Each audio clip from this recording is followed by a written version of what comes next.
foi um período muito desafiador. Por quê? Justamente pelo papel que as redes sociais fizeram nesse processo eleitoral. E principalmente porque muitos candidatos não estavam preparados para lidar com isso. Então a gente teve uma eleição extremamente acirrada, que entra um personagem que complicou todo o cenário, que foi o ex-candidato Pablo Marçal, né? Que muita gente subestimou, entendendo que ele poderia não provocar o movimento que ele provocou, mas justamente por causa da estratégia que ele montou, de se comunicar diretamente com as pessoas e se colocar fora dos meios tradicionais para se comunicar.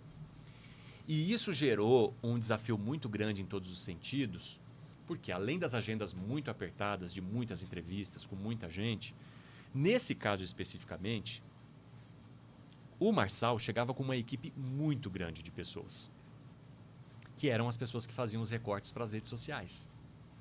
Então, assim, um candidato ia com uma pessoa, alguns levavam 3, 4, Nunes às vezes iam com 3, 4, Datena foi sozinho, o Boulos foi sozinho, às vezes levava um assessor só para fazer uma foto ali e tal. De repente chega o Pablo Marçal com 13, 17 pessoas. E assim, não dá para todo mundo entrar no estúdio, porque você tem também uma configuração ali que é necessária, né? Então, pode entrar 5 pessoas no máximo. Tem regras, né? Porque não dá para entrar todo mundo. E 17 pessoas com o celular na mão, filmando tudo. De todos os ângulos. Cortando tudo de todos os ângulos. Então, isso também serviu como uma experiência interessante para nós jornalistas. Por quê? Muitas vezes, em determinadas entrevistas tal, você faz expressões porque você não está no ar. Então, você faz alguma expressão, às vezes você faz uma expressão de questionamento, às vezes faz uma expressão, dá um sorriso. E aquilo, dependendo da maneira como é inserido, pode comunicar outra coisa. Então, ali naquele dia, eu conversei com todos os nossos comentaristas que participariam daquele debate, daquela sabatina, e falei, saímos do camarim, cara de paisagem. Não demonstrem nem alegria, nem consternação, nem crítica, enfim. Não interessa o que vocês pensam sobre cada candidato. E principalmente nesse caso, porque tinha uma equipe muito grande de gente filmando. Cara de paisagem, e vamos perguntar o que é necessário, ouvir as propostas e fazer aquilo que é necessário numa sabatina, que foi o que a gente fez. Questionou pontos críticos relacionados à atuação pessoal, etc. Mas também questionamos o modelo de trabalho, o que ele pensava para São Paulo, as propostas, os projetos eleitorais dele. Tudo isso foi discutido ali. Depois até a gente teve uma repercussão muito positiva da audiência, dizendo que conseguiu ouvir realmente o que ele tinha de projeto de trabalho, porque em muitas entrevistas ficou um clima muito beligerante. Mas essa situação da rede social, ela é muito complicada. Por quê? Ele estava ao vivo conosco, dava um segundo, aquele recorte que estava ao vivo já estava na rede social editado. Com legenda? Com legenda, com musiquinha, com uma vaquinha dando coice. Cara, você fala, puxa vida, como é que pode, né? E essa estrutura ela é muito interessante, ela precisa ser observada.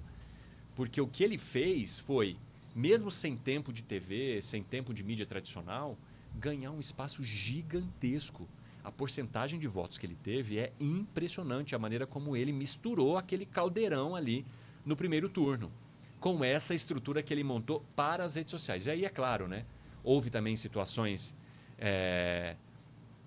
ilegais, irregulares, como a publicação daquele laudo, né, que acabou até talvez prejudicando a atuação dele no primeiro turno. Houve algumas situações que foram depois retiradas do ar pela Justiça Eleitoral. A própria rede social foi retirada por conta da monetização. E teve várias questões ali que misturaram, porque isso também foi novo para a Justiça Eleitoral, né? De repente você tem que atuar sobre uma rede social, que é algo muito particular. Isso gerou muita crítica também, porque muita gente entendeu que não era o caso de retirar a rede social, de cortar, de impedir ou de calar a rede social da pessoa. Enfim, todas essas questões vão ser depois apuradas pela Justiça.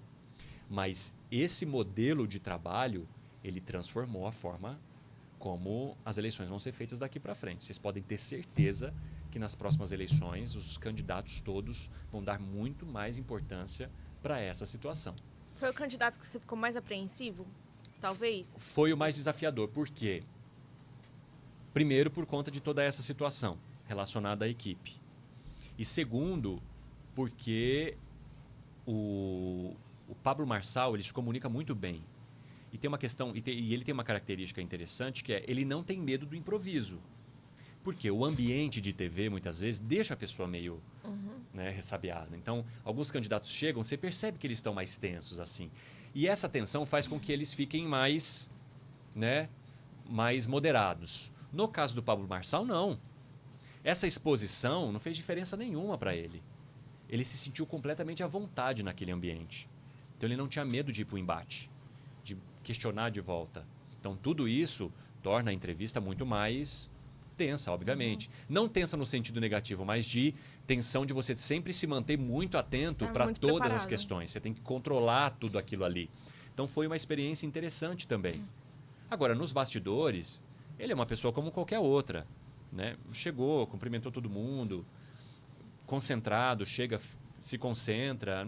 Não tem essa coisa que se vê ali na frente das câmeras. Né? Então, é uma postura como a de qualquer outro, só que no ar, nas câmeras, ele é extremamente preparado. Então, você percebe que ele conversa muito bem com a câmera, ele conversa muito bem com a população, ele não tem medo do embate, ele não tem medo do improviso, ele consegue amarrar, puxar uma situação, ele sempre puxa a situação para si. São todas técnicas e ferramentas que ele acumulou ao longo dos anos com a trajetória dele. E isso foi desafiador para todo mundo, porque...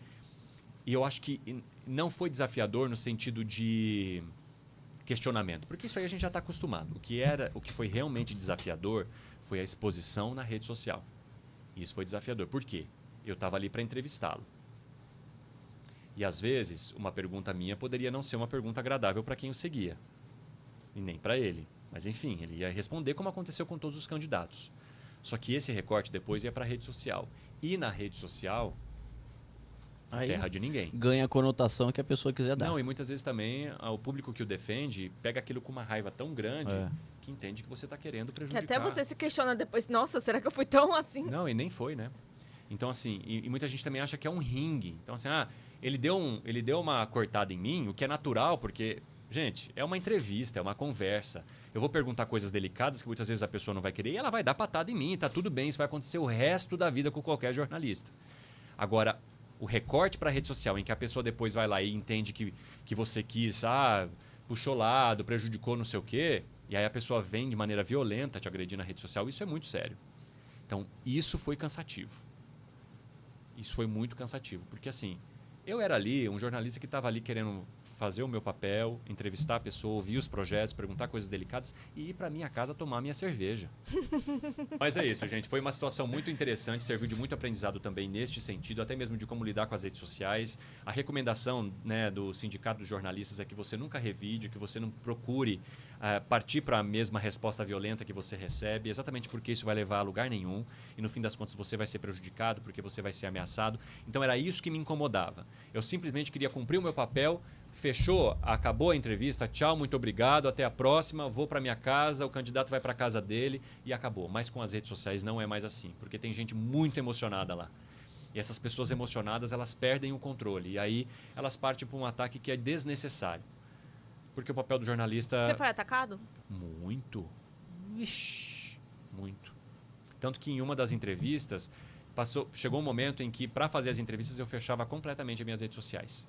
Não permitia nem comentários, nem mensagens, tal, porque o que os olhos não veem, o coração não sente. Sim, porque eu comecei a receber ameaças também, de pessoas falando, eu sei que você leva a sua filha para a escola a pé, eu sei onde você mora, eu sei qual bairro você mora, eu sei aonde você vai. Se eu te pegar, eu vou te dar pancada na rua. Que horror. Eu quero te pegar de porrada na rua. Eu falava, cara, que maluquice. E a partir do momento que começou a significar algo para a minha família... Aí já pega mais. Aí eu achei que era o momento de me retirar, no sentido de não vou entrar nessa briga. E nem vou permitir também que essa briga se alastre na minha rede social. Porque, embora ela seja pública, é sua. Mas ela é minha.